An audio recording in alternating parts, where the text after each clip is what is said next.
I was approached by FBI agents, black ones, who cared about me. I've had 2 or 3 FBI agents who pulled me to the side. They came to my event and said, listen, you need to be careful. They're watching you. I work for the Bureau. You can't trust nobody. You can't trust the women you sleep with. You can't trust your family. They said, consider every device you got is bugged, your phones, everything. Everywhere you go, they're watching you. I was told this multiple times by black FBI. So I believe that. Here's my thing. I believe it too, and I don't give a shit. Yeah, straight up. Here's my thing, because you can't care. I'm gonna tell you why. Why? Yeah. I want you to go on YouTube and listen to some of Malcolm X's friends talk about Malcolm's last days. Listen to some of Dr. King's comrades talk about Dr. King's last days. What did they say about Malcolm and Doc? They said that they got so overwhelmed with the paranoia of being murdered that they felt they secretly wished to be dead. The fear of death became greater than death itself. That they felt that in those moments when they died, They might have been dead. they might have took a sigh of relief.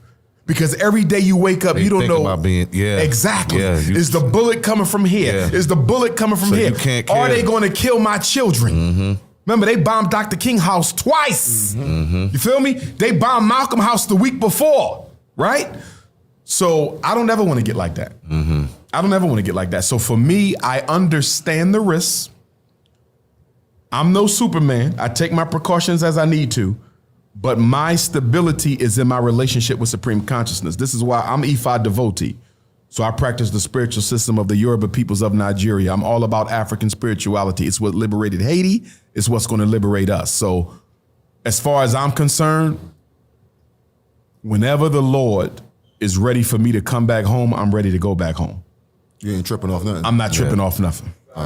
And I don't want people around me tripping, because here's one of the, I just had this conversation last night. I be getting these texts from ninjas, right? They be like, Dr. Umar, don't end up like Malcolm, don't end up like.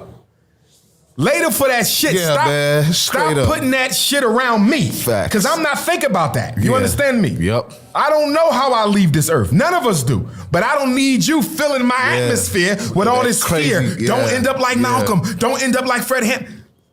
Keep your scary ass where you at. But I don't live my life under fear. Stop coming around me with all that fear talk. Yes. Because when I look at Biggie and Pac, and Pac my favorite rapper of all time, and I love Big too, but Pac was my favorite, I believe they played a small role in their own demise because they constantly talked about it, and spoke on it. And every religion teaches that there is power in the tongue. Yes. In fact, in Yoruba culture, you know what we call it? Afo, ashe.